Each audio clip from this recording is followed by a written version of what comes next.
What a weekend.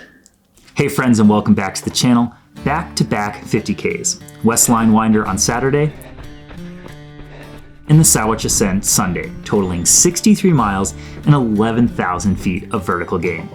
Stick a fork in me because I am done. Both of these events are put on by Freestone Endurance, the same racing company that puts on the High Lonesome 100, which is a dream race of mine.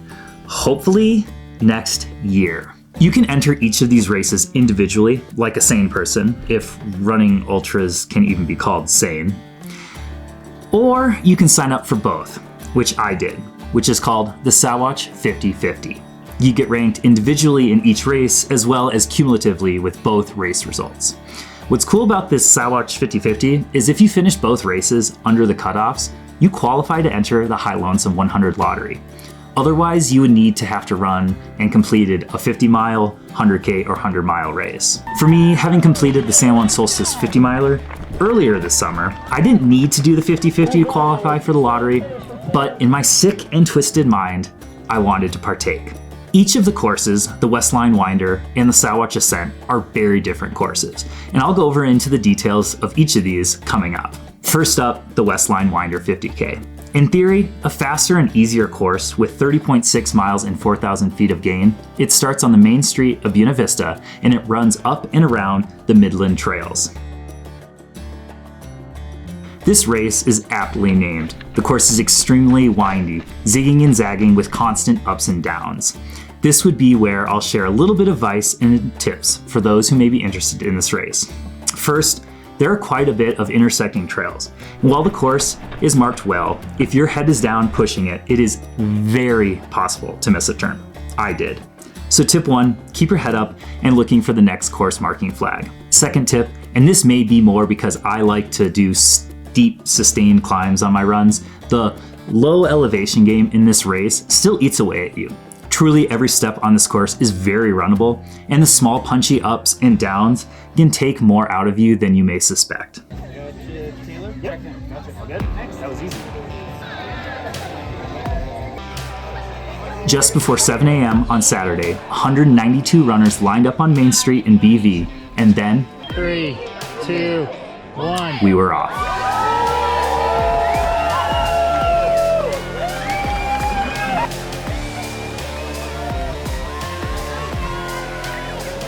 Just a little bit into the race. I don't know, mile-ish, but just doing this little loop around the park, and then we head up onto the Midland Trails. But going out, trying to keep the heart rate in control and just run my own race. I got a little sucked up into the heat of the moment, but turning back and running my own race now. A quick loop around the park brings you to the bridge and across the Arkansas River and onto the Midland Trails. Thank you guys. These trails are extremely fun to run, incredibly flowy and windy with short punchy climbs. If you're ever in the area, I do highly recommend getting out for some miles here. The first 5 or so miles, I was running the paces I wanted to, trying to keep it in control and run my own race. Absolutely beautiful morning. Trails are amazing. They're just nice and flowy. The morning temperatures were absolutely perfect, with amazing views of the Arkansas Valley and the Sawatch Range. Princeton. As we winded our way up and down through the pinyon pines and cacti of this high desert, I wanted to try running this race vestless, so I ran with my new naked belt and a handheld, and only the minimal essentials to get me from aid station to aid station. Look fast, run fast, right?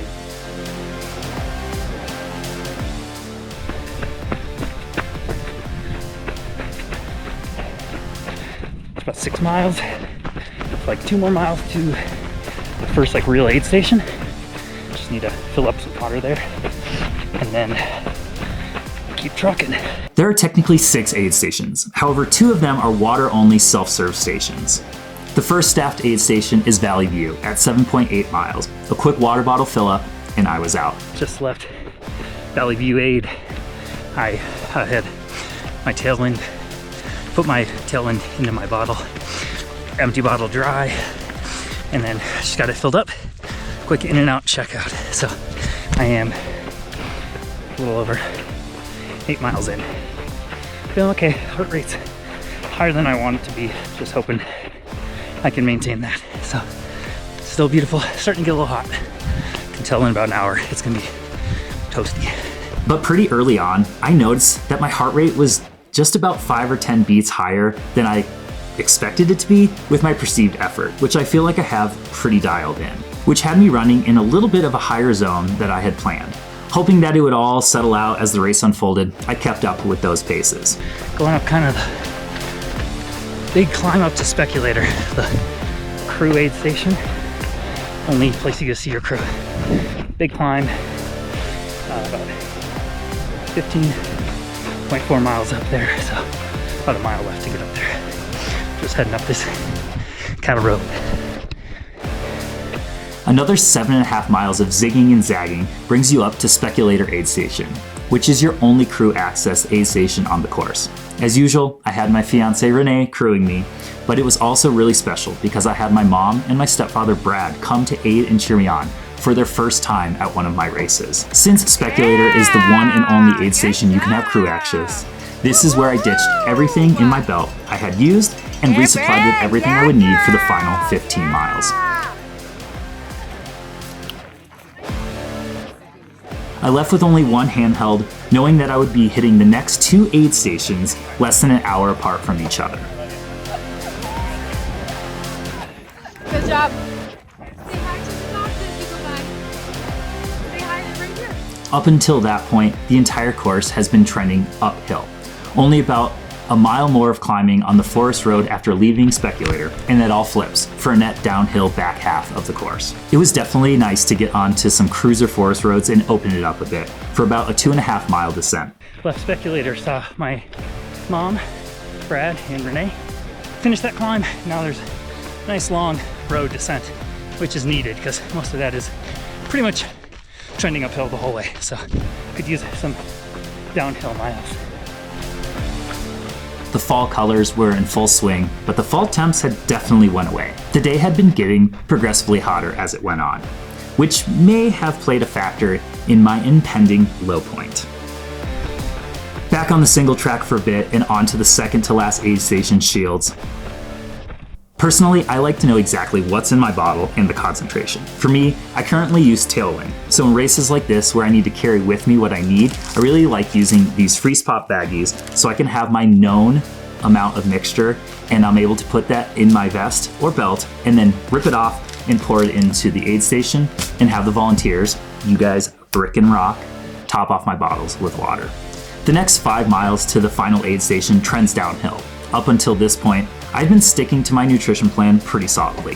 1 bottle of 2 scoop Tailwind every hour, and a third of my Precision Fuel 90 gel every 45 minutes. 21 miles in, so about 9 to go. Feeling tired today. It's just the heart rate can't keep under control.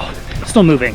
Feel like I was feeling good. I could be crushing, but taking the day that's given to me, making the best of it. So beautiful course, beautiful day. And less than 10 miles. Coming into the Midland aid station, the final aid station at mile 25.4, it was starting to get pretty hot. So I took a nice sponge water down and had my final bottle filled up and took off. Left that last aid station about 9 minutes ahead of my goal pace. So should be coming in if I can hold it together. So just about 4 miles left. Not too far out from the aid station, I took a slurp of my PF90 and... Well, first time for everything, I just puked. I tried to take in some precision and just instantly gag reflex, puked out everything. So gonna try to have to push this last hour with nothing or just Tailwind because got that feeling. The second time, I ended up losing everything in my stomach, right in front of a family on their nice Saturday hike. This was the first time I've ever puked during a race, or run for that matter, and I don't know if it was the heat, pushing myself, and a lot of carbs, or a combination of all of them. With that said, the last 6 miles, I couldn't take in anything, including my Tailwind. I guess if it were to happen, it was nice to have it less than an hour left in the race. You get a couple miles of fairly flat downhill on a graded road, which you can really let loose. But with my nausea, it wasn't as quick as I'd like. One more tip I'd like to say on this course, at least for me.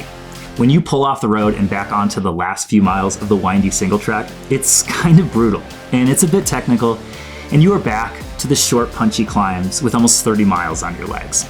Be ready to not cruise this as fast as you'd be expecting to. At least, I didn't. Final mile or so, heading down to town. Had a rough last couple miles. Puked, got some stomach cramps. Can't really take in any fluids. I'm ready to be done today.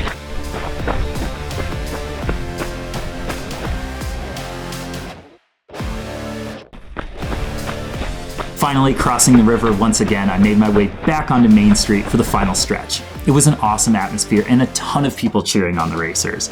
Meanwhile, I was just fighting back, trying not to puke again. I'd entered the weekend wanting to go sub 5 hours and 30 minutes, and I was welcomed back home at 5 hours and 15 minutes and 35 seconds. I'm pretty happy with this still being able to pull off my goal. Not having my best day, with the heart rate seeming a bit higher than expected, and with the stomach issues on the last 6 miles. I was done. Oh, wait, I had to do it all over again tomorrow. But harder.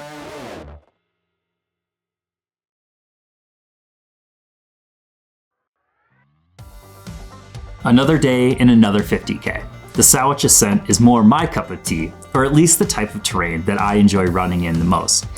Vastly different than day one in the Westline Winder, the Sawatch Ascent is a lollipop course with 33-mile trek, 7,000 feet of vertical gain, and reaching a high point at over 13,000 feet to the saddle of Colorado 14er, Mount Antero.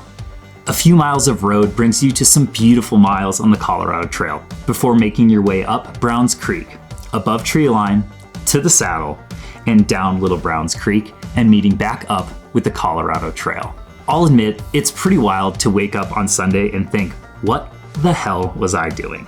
Overall, I felt okay. The legs were definitely heavy, which was to be expected, but I had no injuries, so that was a plus. Beautiful sunrise up here. Day 2 going for Sawatch Ascent. I don't know what I just was thinking when I chose to do this, but a little sore from yesterday. Stomach issues still, so see how it goes. We showed up at the start line and the sun was just rising, and it was another absolutely beautifully crisp Colorado fall morning. I had the goal of finishing this particular race sub 7 hours going into the weekend. I thought it was a good goal stacking this back to back, but walking to the start line, I was basically telling Renee that I was just going to try and finish and toss out time goals. Yet again, 185 of us loaded up in the starting corral, awaiting the countdown to go and enjoy 50 kilometers of the beautiful Colorado mountains. 5, 4, 3, 2, 1, go!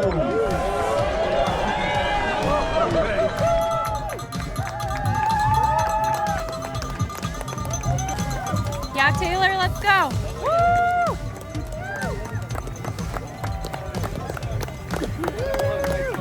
The course starts out on the field at the base of Mount Princeton and runs down a steep paved road and then along paved and gravel roads for the first 4 miles before it spits you out on the Colorado Trail. I actually had 3 friends running the 50-50 this weekend. My buddy Jamie, and then Dan and Aaron, who I shared the first 4 miles with. The legs were feeling heavy, and it was nice to have a handful of downhill and flattish miles to kind of shake out the quads and let the body know, hey, we're doing this again. Onto the Colorado Trail, there's a nice steep climb that wakes up the climbing legs because there is going to be a lot of that ahead.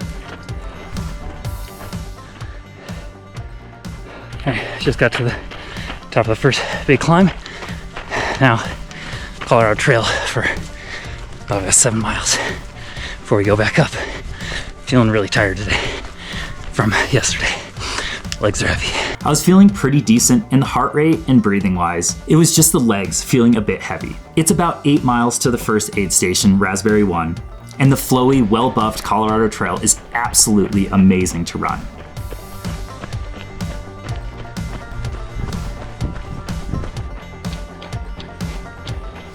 just left Raspberry 1.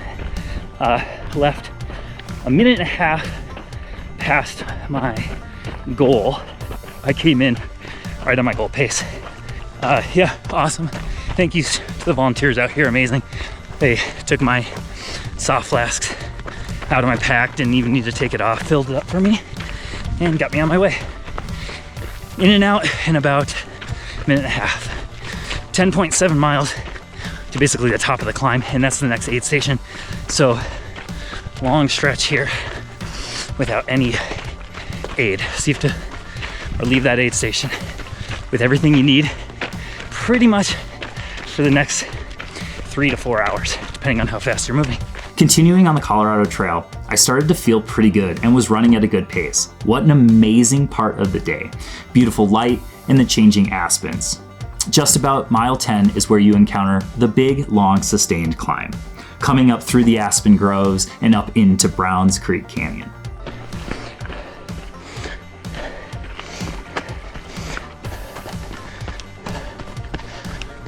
Another beautiful day, heading up into Little Browns Creek. Browns Creek, I don't know which one it is, but beautiful here. Leaves falling, or leaves changing. There's some snow high up on the peaks there, but we're trucking along, about to hit 11 miles, so 1/3 of the way. A lot of climbing to go. This section is absolutely beautiful and my cup of tea. One of those spots you just put your head down and keep grinding upwards, passing towering mountain walls and alpine lakes. Getting up into the basin above tree line. I'm moving pretty good, but legs are feeling heavy. All right, just shy of 16 miles in, over 4,000 feet, getting close to 5. You can see where we're heading up here, but yeah, still quite a bit of gain to do. I think about 18-mile mark gets me to the top of Skyline. Then it's a nice, decent amount of downhill, kind of technical downhill from what I've heard, but downhill nonetheless, which will be nice. But still got some climbing to do. Beautiful up here, snow on the peaks, willows changing colors. Just about 16 miles in, you pop above tree line and you make the final big 1,500-foot climb in 2 miles to the Skyline aid station.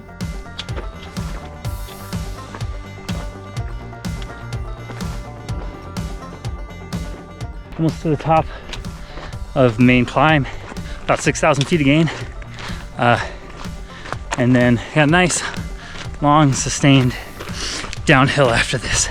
So just heading up to Skyline Aid, which is right there. Full pace, I just hit where I would want to be up there. So I'll probably be about 5 minutes behind. But once again, that goal pace was kind of with the idea that I'd be doing this fresh. So doing the best I can today. Don't really know what that means, but just gonna take the day as it comes, just like yesterday. Absolutely stunning. Bunch of snow on the peaks behind me, but warm, toasty out. Yeah, run for it. Just leaving Skyline Aid. Just filled up some water, a little ginger ale, watermelon, and a piece of quesadilla. So just trying to eat and walk, keep moving. And now it should be a nice long downhill. So heading down that way. Some mining roads spit you out and onto the single track of Little Browns Canyon.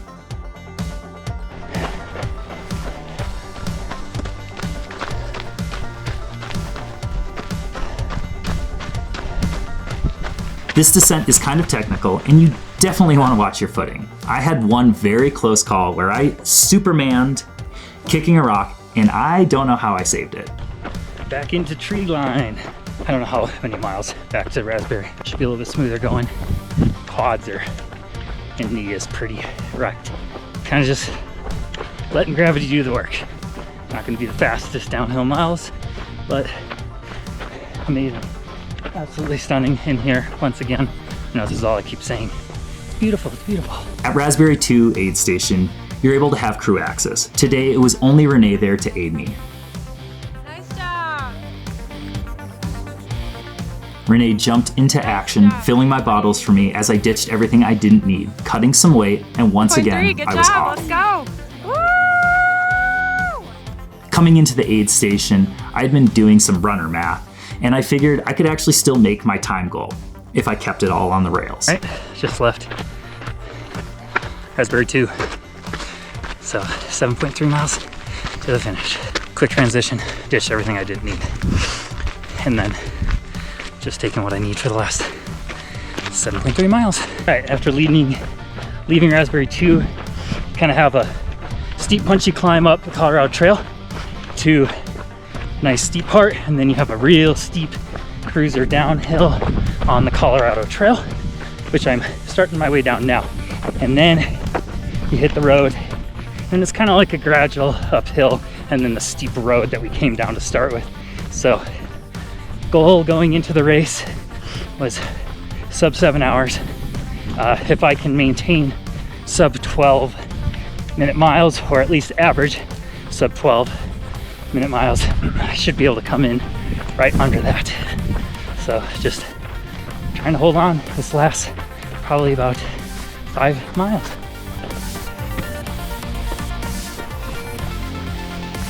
The descent down to the road off the Colorado Trail is a blast run and has some nice techie sections where you just have to keep the feet moving and off the ground quick. The final climb up the road is a nice little gut punch, but it's pretty great because honestly, my last 7 miles from Raspberry 2, I was feeling really strong and I was in my groove. Final mile off this hill road. It's a hiking road. Really good day. Stoked. Basically have 20 minutes to finish this mile. So should be able to get it done. Just gotta keep the pace up so camera's going away so I can focus on that. But 50-50. Less than 20 minutes, done. It's pretty amazing to have 60 plus miles and 11,000 feet of gain under your legs and still feel pretty strong. Back to the field, I ran my way to and through the finishing arch at 6 hours, 50 minutes, and 39 seconds. Once again, accomplishing my time goal. This was an absolutely amazing weekend of running around in the Sawatch. I would highly recommend either of these races to anyone, and anyone who wanted to add a little bit more spice, joining both and doing the Sawatch 50-50. I ended up taking 17th overall out of the 91 50-50 entrants with a cumulative time of 12 hours, 6 minutes, and 14 seconds. A quick shout out to Freestone Endurance for the amazing events, the amazing rock stars at each and every aid station, Jordan Chappell Photography for on-course photos and time lapses, my mom and Brad for coming to cheer me on, and of course, Renee for taking her weekend to be my crew queen. This weekend was a great reminder that our bodies are amazing vessels. They are capable of so much more than we think. You just need to be willing to try. Until next time, remember, adventure awaits.